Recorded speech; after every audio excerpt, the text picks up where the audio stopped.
संबंधी जो सूर्यकांत त्रिपाठी निराला द्वारा रचित है। सूर्यकांत त्रिपाठी निराला का मूल नाम क्या था? सूर्य कुमार। क्या नाम था उसका? सूर्य कुमार जी थे अपने, वो इतने दुखी आदमी थे, मतलब इसका भगवान ने इतनी परीक्षा ली कि क्या हुआ, पहले इसके पिताजी मर गए, फिर माताजी मर गए, फिर इसके काका बाबा दादा जो भी थे वो सब मर गए। इनके केवल एक पुत्री बची थी, उसका नाम था सरोज। उसकी उम्र थी 19 साल। उस समय क्या हुआ, इसकी शादी कर दी। शादी करने के थोड़े दिन बाद ही वो भी मर गई। तो मरने के बाद जो अपनी जो पुत्री है उसके विवाह को लेकर इसको जो याद आई, उसमें इसकी पत्नी की भी इसको याद आई। उन सब के बारे में जो है वो अपने याद दिया हुआ है कि जो ये विवाह है ये बिल्कुल अलग है। इसमें से अपन क्वेश्चन 100% पड़ेगा। एक दो लाइन है वहां मैं बता दूंगा, क्योंकि इसमें पीछे से पसंद नहीं आते अपने, ये लाइन उर्दू की आती है। तो देखो, देखा विवाह आमूल नवल नवल, देखा विवाह आमूल नवल, तुझ पर शुभ पड़ा कलश का जल, देखती मुझे तू हंसी मंद, होठों में बिजली पसी स्पंद, पूल में भर झूली छवि सुंदर, प्रिय की अशब्द श्रृंगार मुखर, तू खुली एक उच्चवास संग, विश्वास स्तंभ बद अंग अंग, नत नैनों से आलोक उतर, कापा अधरों पर थर थर थर थर, देखा मैंने वह मूर्ति दी थी, मेरे बसंत की प्रथम की थी। देखो भाई, देखा विवाह, सूर्यकांत त्रिपाठी निराला को कह रहा है कि मैंने क्या देखा? विवाह देखा। क्या देखा? विवाह। आमूल, आमूल का उनका वैसे तो जड़ सहित, आमूल का मतलब क्या होता है? जड़। यहाँ होगा पूरी तरह, जड़ सहित का मतलब भी होता है मैं पूरी तरह जड़ से लेके ऊपर तक। तो आमूल का मतलब होता है पूरी तरह, नवल नया था। अर्थात जो मेरी बेटी सरोज थी उसका जो विवाह था वो पूरी तरह क्या था? नया था। अब वो नया कैसे था वो लास्ट में मिलेगा। अब क्वेश्चन आता है भाई, देखा विवाह आमूल नवल, स्पष्ट कीजिए नया क्यों था? क्या चीज थी उसमें नया था? विवाह तो सबका होता है, पर उसमें नया क्या था? नीचे आएंगे। तुझ पर शुभ पड़ा कलश का जल, कि जब तेरे ऊपर, अपन जानते शादी में बहुत सी रीति रिवाज होती है, तो शादी में क्या करे थे? उसके ऊपर कलश का जल डाल रहे थे। रीति रिवाज है क्या डाल रहे थे? उसके ऊपर कलश का जल डाल रहे थे। देखती मुझे तू हंसी मंद, तब मुझे तू क्या कर रही थी? मुस्कुरा मुस्कुरा कर देख रही थी। कौन देख रही थी? किसको देख रही थी? क्यों देख रही थी? क्योंकि इसके और तो था ही नहीं। क्यों? कौन था? इसका पिताजी थे, सूर्यकांत त्रिपाठी निराला थे। तो वो बोल रहे कि जब तेरे ऊपर जो शुभ कलश का जल डाला जा रहा था तो तुझे तू मेरी ओर मंद मंद मुस्कुरा रही थी। होठों में बिजली पसी स्पंद, और तेरे होठों में क्या थी? बिजली की तरह चमकती, बिजली की तरह cup cup cup cup cup कर रही थी। अर्थात तेरे होठ वो चल रहे थे जैसे तू मुझे कुछ कहना चाह रही हो। अर्थात तेरे जो होठ वो बिजली की तरह स्पंद कर रहे हैं। इसका मतलब कंपन हो रहा है। क्या होता है? कंपन हो रहे हैं, कि ऐसा लग रहा था जैसे तू मुझे कुछ कहना चाह रही हो पर कह नहीं पा रही हो। उनमें भर झूली छवि सुंदर, प्रिय की अशब्द श्रृंगार मुखर, और तेरे उनका मतलब हृदय, उनका मतलब क्या होता है? और तेरे हृदय में क्या थी? प्रिय की। किसकी प्रिय की? अपने पति की, जिससे शादी हो रही है ना उसकी अशब्द श्रृंगार मुखर। तेरे जो तू है, जो तेरी शादी हो रही है, तू इससे बिल्कुल खुश है। जो नहीं तेरी शादी बिना तेरी अनुमति की हो रही है, तेरी अनुमति से हो रही है। और जो तेरा जो पति था उसकी जो सुंदर छवि तेरे मन में लेकर तू क्या हो रही है? खुश हो रही है। क्या हो रही है? अर्थात तो अपने पति की जो सुंदर छवि है वो अपने मन में लेके क्या हो रही है? खुश हो रही है, बिल्कुल प्रसन्न हो रही है। विश्वास स्तंभ बंद अंग अंग, नत नैनों से आलोक उतर, और तेरे जो नैन है वो झुके हुए। नत, नत का मतलब है झुका होना। नत का मतलब क्या होता है? झुका होना। नैनों का मतलब आंख, आलोक से उतर। अर्थात जो तेरा विश्वास था वो तेरे अंग अंग था, अंग अंग तेरे विश्वास और तेरा अंग अंग था वो बिल्कुल बचा हुआ था। बिल्कुल तो कठोर थी, और तेरी जो आंखें हैं वो क्या कर रही थी? झुकी हुई थी। आलोक उतर, जैसे कि कोई आसमान से प्रकाश उतर रहा हो। कापा आलोक पर थर थर, और तेरे होठ क्या कर रहे थे? कांप रहे थे। तेरे होठ क्या कर रहे थे? कांप कैसे थे? थर थर थर, जान दो ना थर थर थर। इसमें कौन सा अलंकार होगा? कौन सा अलंकार होगा? पुनरुक्ति प्रकाश। कौन सा अलंकार होगा? पुनरुक्ति। कोई भी जो है वो दोबारा जाते वहां कौन सा होता है? पुनरुक्ति प्रकार होता है। देखा मैंने मूर्ति दी थी, मैंने क्या देखी? मूर्ति देखी। क्या देखी? देखा मैंने मूर्ति दी थी, अर्थात बिल्कुल नहीं, दूरी हुई।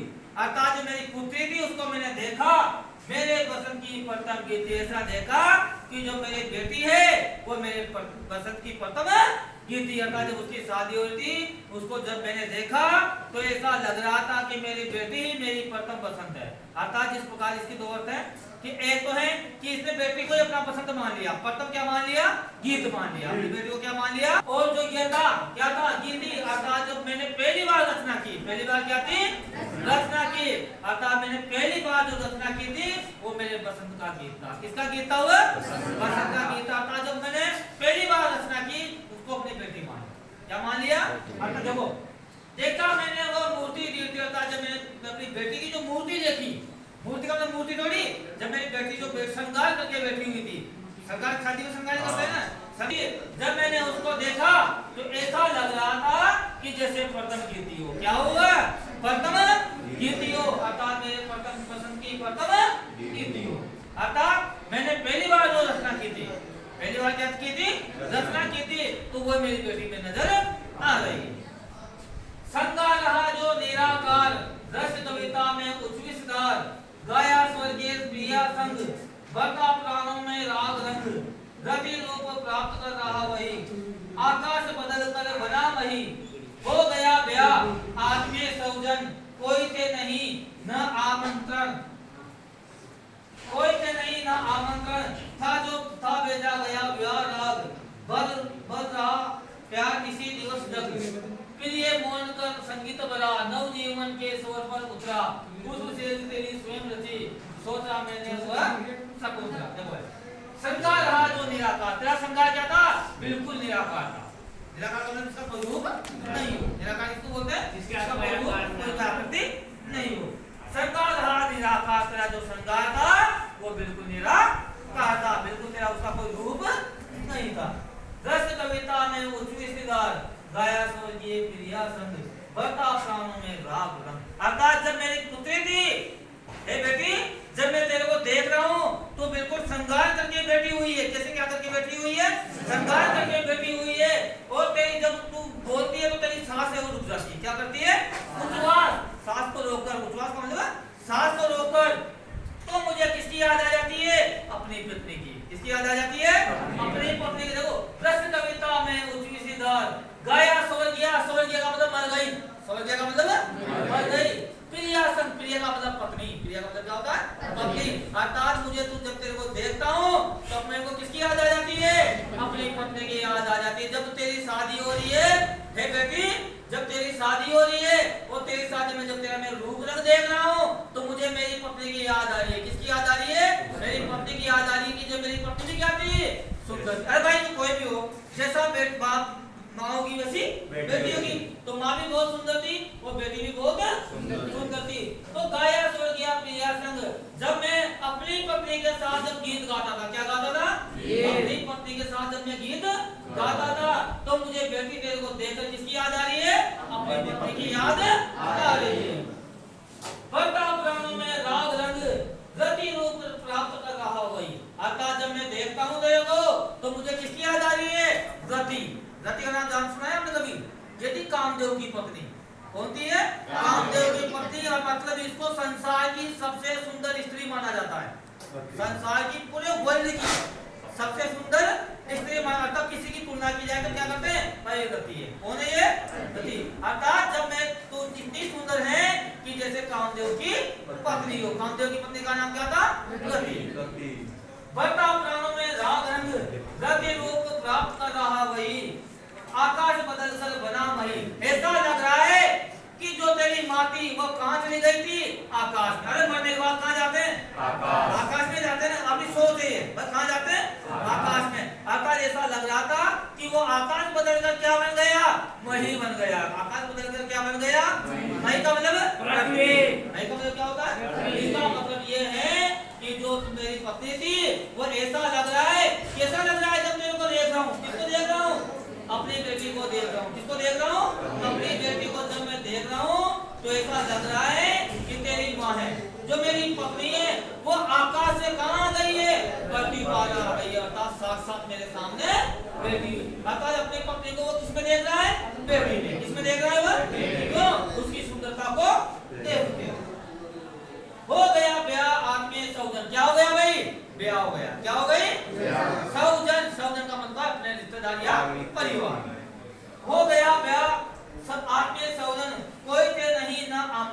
देखो भाई, इसका उत्तर कहाँ है? पहली लाइन में। कहाँ है? पहली लाइन का था देखा विवाह अमूल नवल, उसका विवाह क्या था? बिल्कुल नया था।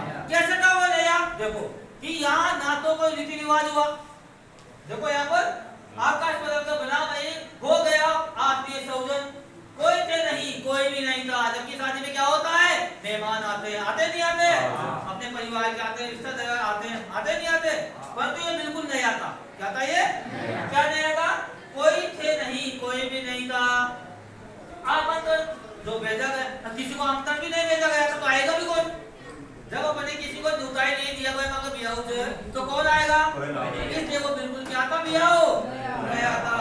कोई थे नहीं, ना आमंत्रण आता, बिल्कुल कोई भी नहीं था शादी में, और ना ही किसी को आमंत्रण दिया गया था। भेजा गया ब्याह राग बढ़ रहा न घर ऋषि दिवस। और जो शादी में बहुत से रीति रिवाज होते हैं, शादी में क्या होते हैं? अरे रीति रिवाज नहीं होते क्या? कोई क्या करते हो, कोई क्या करते हो, कोई क्या करते हो, ऐसा कुछ भी नहीं हुआ। यहाँ तक कि ऋषि दिवस जाग, अर्थात रात में क्या करते हैं? रात्रि जोगो। रात्रि जगह का नाम सुना होगा आपने?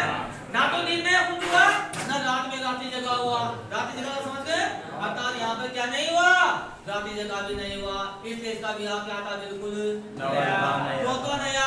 क्योंकि इसके ब्याह में जो शादी में जो रीति रिवाज होते हैं वो कोई भी नहीं अपनाया गया था, ना किसी को आमंत्रण किया गया था, ना रात्रि जगह किया गया था। अर्थात जो शादी के जो भी रीति रिवाज होते हैं वो एक भी नहीं किया गया था। इसलिए स्रोत का ब्याह बिल्कुल क्या था? नया। प्रिय मौन रस संगीत भरा नव जीवन के स्वर पर उतरा, माँ की कुल की शिक्षा मैंने दी, पुष्प से तेरी स्वयं रची। प्रिय मौन संग संगीत भरा, बिल्कुल अपने को किसके? मेरी पत्नी। कौन? अपनी पत्नी। प्रिय मन एक संगीत भरा नव जीवन के स्वर पर उतरा, अर्थात जैसे लग रहा है कि मेरी पत्नी के साथ में क्या गा रहा हूँ? क्या गा रहा हूँ? गीत गा रहा हूँ। माँ की कुल की शिक्षा मैंने दी, अर्थात जो माँ शिक्षा देती है। कुल की शिक्षा क्या होती है? कुल की शिक्षा मतलब पढ़ाई लिखाई नहीं है।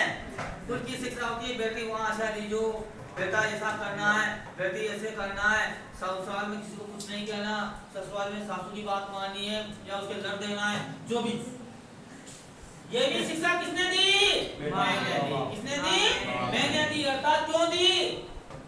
क्योंकि उसके माँ तो थी नहीं, माँ तो थी नहीं। तो माँ की कुल की शिक्षा मैंने दी, अर्थात जो शिक्षा माँ देती है, जो कुल की शिक्षा माँ देती है वो भी किसने दी है? मैंने दी है। पुष्प से तेरी स्वयं रची। और जब शादी होती है तो क्या रचाई जाती है? पुष्पों की डोली। पुष्पों की डोली रखते हैं ना, वो भी किसने रची है? मैंने रची। जबकि ये काम किसका है? माता का है। पर तो माता नहीं थी, अर्थात माता पिता सबका फर्ज किसने निभाया? मैंने निभाया। अर्थात सूर्यकांत त्रिपाठी निराला ने निभाया। सोचा मन में वह शकुंतला, पर फाट अन्य कला। यहाँ से भी क्वेश्चन 100% मिलेगा। सोचा मैंने वह शकुंतला, मैंने क्या सोचा? कि जो मेरी बेटी है वो शकुंतला है। कौन है ये? शकुंतला थी। कनु ऋषि था। कौन था ये? कनु ऋषि, उसकी बेटी थी। कालिदास की नाटक, कालिदास की रति थी। कालिदास की तो रति थी। ये शकुंतला कौन थी? कनु ऋषि थी, उसकी बेटी थी। इसको भी जो इसकी माँ थी वो अप्सरा थी। इसकी माँ कौन थी? अप्सरा। तो इसकी बेटी क्या हुई? इसको छोड़कर चली गई थी। नहीं, मरी नहीं थी। वही तो लाइन यही तो है, यही तो मैं बोल रहा हूँ। किसने मिलेगा यहाँ से? सोचा मन में वह शकुंतला, पर फाट अन्य कला, अर्थात वो उसको छोड़ के अपनी मर्जी से गई थी, जबकि सरोज की माँ मर्जी से नहीं गई थी। क्या हुआ था? मर गई थी। क्या हुआ था? ये तो है ना। सोचा मन में वह शकुंतला, प्रश्न आता है यहाँ से कि पर फाट अन्य कला, स्पष्ट कीजिए किस प्रकार? क्यों? क्योंकि जो शकुंतला थी उसकी माँ तो उसको अपनी मर्जी से छोड़ के गई थी, जबकि जो अपनी सरोज है इसकी माँ मर्जी से नहीं गई थी, वो मर गई थी। इसलिए वो क्या है? अन्य तरीका है। कुछ दिन रहा घर तू फिर संबोध, बेटी नानी के सरे गोद फेंकला। कुछ दिन रहा घर तू फिर संबोध, बेटी नानी के सरे गोद, मामा मामी का रहा प्यार, भर जलद दरा को जो अपार, वे ही सुख दुख में रहे न, तेरे हित में सदा समस्त वे, वो लता वहीं की जहाँ की कली, तू खिली सने से हिले पली, अंत भी उसी की गोद में शरण, धर्म व महाव्रत। अर्थात इसमें कह रहा है कि जो मेरी बेटी थी उसकी शादी हुई थी, वो शादी होते कुछ टाइम के लिए कहाँ चली गई थी? अपने नाना नानी के चली गई थी। कहाँ चली गई थी? नाना नानी के। क्यों जाते हैं नाना नानी के? आपको पता है क्योंकि इसके माँ नहीं थे, बाप को भी कुछ काम होता है, कुछ करना है, तो भाई कुछ टाइम के लिए नाना नानी के चली जाती है। तो देखो कुछ दिन रहा घर, तू फिर संभालता, तू कुछ दिन तक कहाँ रही? अपने घर रही। हम सब खुशी से कैसे रही? खुशी से रही। कुछ दिन रहा घर, तू फिर संभालता, तो कुछ दिन तक अपने घर पे आराम से रही। बेटी नानी की सुने गोद फिर कहाँ चली गई? नानी के घर गई। कहाँ चली गई? नानी के घर। गोद सुने का मतलब होता है प्रेम। प्रेम का मतलब क्या होता है? प्रेम। अर्थात तू प्रेम से अपनी नानी के गोद में बैठ गए, अर्थात वहाँ गाँव में चली गई। मामा मामी का रहा प्यार, और तेरे जो मामा मामी थे वो भी तेरे से बहुत ज्यादा प्रेम करते थे। बल जलद धरा को जो जिस प्रकार मामा मामी प्यार करते थे, जिस प्रकार की जो आकाश से जो बरसात होती है कहाँ गिरती है? धरती पर गिरती है और पृथ्वी को क्या कर देती है? तृप्त कर देती है। पृथ्वी को क्या कर देती है? तृप्त कर देती है। उसी प्रकार तेरे जो मामा मामी थे वो तेरे से भेदभाव नहीं करते थे, तेरे से अच्छा प्रेम करते थे। बल जलद धरा, बल कर, जलद का मतलब बादल, जल का मतलब धरती। धरती को जो प्रकार जो आकाश है वो बरसात के दौरान धरती को तृप्त कर देते हैं, उसी प्रकार बेटी तुझे भी तेरे जो मामा मामी है वो बहुत अच्छा प्रेम करते हैं। वे ही सुख दुख में रहे और तेरे सुख दुख का हमेशा क्या रखते थे? ध्यान रखते थे। तेरे सुख दुख में हमेशा वो व्यस्त रहते थे कि जो मेरी हमारी जो भांजी है, उनकी तो भांजी लगेगी ना, वो हमारी भांजी है, जो हमारी जो बहन थी वही है। अर्थात बिल्कुल भी अलग नहीं मानते थे और तेरे सुख दुख में हमेशा क्या रहते थे? व्यस्त रहते थे कि हमारी भांजी को किसी तरह का कोई दुख नहीं होना चाहिए। तेरे हित में सदा व्यस्त और कहते हैं जो भी तेरा सुख था उसके लिए हमेशा व्यस्त रहते थे। वह लता वहीं की कली, तू खिली स्नेह से खिली, अंत में वही उसी के गोद में शरण ली मुंदे दर्द वह मां पुरन। वह लता वहीं की कली, अर्थात तू जो क्या थी? लता। लता का मतलब है बेल, बेल का मतलब है उसकी छोटी सी। बड़ी उसका मतलब क्या होता है कि बेटी तू छोटी सी भी वहीं थी और बड़ी होके भी वहां से ही आई है। कहां से आई है? नाना नानी गांव। क्यों? क्योंकि इसकी मां तो मर गई थी। मरने के बाद कौन बात है आपको पता है? तो नाना नानी के चली गई थी। कली का मतलब होता है बिल्कुल तो छोटी सी थी और वहां से क्या बन के आई है? लता बन के आई है, मतलब वहां से जवान होकर आई है। तू खिली सने से हिली, अर्थात वहां पर बिल्कुल खेली है, कूदी है और बड़े प्रेम से तेरे को पाला पोसा गया है। अंत में उसी की गोद में शरण ली मुंदे द्रव और महाब्रह्मण। तो सबसे दुख की बात यह है कि तू वहां पर खेली है, वहां पर कूदी है, परंतु क्या हुआ? लास्ट में तूने आंखें भी वहीं मूंद ली है, अर्थात तू वहां पर ही मर गई है। कहां मर? अब तुझे पता है कि स्रोत स्मृति कहां है? स्रोत की मृत्यु कहां हुई थी? अपने नाना नानी के घर। कहां हुई थी? नाना नानी तेरे को बड़े प्रेम से रखा, बड़े उससे रखा, परंतु लास्ट में क्या हुआ? तूने आंखें भी वहीं मूंद ली, अर्थात तेरी मृत्यु भी वहीं हो गई। ये मेरे लिए सबसे दुख की घड़ी है। मुझ भाग्यहीन की तू समझ, युग वर्ष बाद सब हुई विकल, दुख ही जीवन की कथा रही, क्या कहूँ जो आज न कही। अर्थात मैं क्या हूँ? बिल्कुल भाग्यहीन। मैं क्या हूँ? बिल्कुल भाग्यहीन। किस प्रकार? क्यों? क्योंकि मेरे सब मर गए, कोई भी मेरा जिंदा नहीं रहा, तो मैं बिल्कुल क्या हूँ? भाग्यहीन हूँ। तू ही एक संबल केवल, तू ही मेरा सहारा थी। कौन थी मेरा सहारा? कौन? सरोज है बेबी, तेरे अलावा मेरा कोई भी सहारा नहीं था। युग वर्ष 12 विकल, दुख ही जीवन की कथा रहा। मैंने बहुत से वर्ष निकाले और मेरा जीवन था वो दुखी रहा। मेरा जीवन क्या था? बिल्कुल दुखी रहा। क्या कहूँ कि मैं कुछ रह नहीं सकता। कभी कभी लोग ये इतने दुखी हो जाते हैं, अरे यार काहे क्यों आता है ऐसा? तो क्या कहूँ आज जो कही अर्थात मैं क्या कहूँ? मैं कुछ भी नहीं कह सकता। जो डूबी कर्म पर वज्रपात, यदि धर्म रहे नत सदरमात, इस पथ पर तेरे कार्य सकल। अर्थात मेरे साथ कितने कठोर वज्रपात, वज्र का मतलब कठोर, अर्थात मेरे ऊपर इतनी प्रताड़ना हुई, इतना सब कुछ हुआ, परंतु फिर मैं क्या करता रहा? अपने धर्म का पालन करता रहा। हो इसी कर्म पर वज्रपात, जो मेरा कर्म है इस पर क्या हो? वज्रपात हो, चाहे कुछ भी गिरे मुझे कोई दिक्कत नहीं है। यदि रहे धर्म अर्थात मेरे साथ क्या रहना चाहिए, अर्थात मैं मेरे धर्म को छोड़ने वाला नहीं हूँ। इस पद पर मेरे कार्य सकल, अर्थात मैं इस अपने धर्म पर कार्य करता रहूंगा। क्यों गत कर्मों का अर्पण करता रहूं मैं तर्पण, अर्थात जो मेरा कर्मों का जो क्या है ये अर्पण है, अर्थात हे बेटी जो ये मेरा कर्म है ये क्या है, बिल्कुल अर्पण है। अर्थात तेरे सब कुछ मैं क्या करता हूँ, अर्पण करता हूँ। और जो तेरी सब कुछ है, तू मर गई, अब क्या हो गया, तू मर गई, इन सबको मैं क्या करता हूँ, अर्पण कर रहा हूँ। इसको क्या करता हूँ, अर्पण का मतलब न्यूछावर, अर्पण का मतलब तो न्यूछावर। हे बेटी मैं जो था वो सब तेरे ऊपर क्या करता हूँ, न्यूछावर करता हूँ। और तेरे ऊपर जो ये हुआ इनको मैं क्या करता हूँ, तर्पण करता। तर्पण का मतलब किसी भी देवता या को प्रसन्नता में देते हैं वो तर्पण करता है। इस प्रकार हाँ सब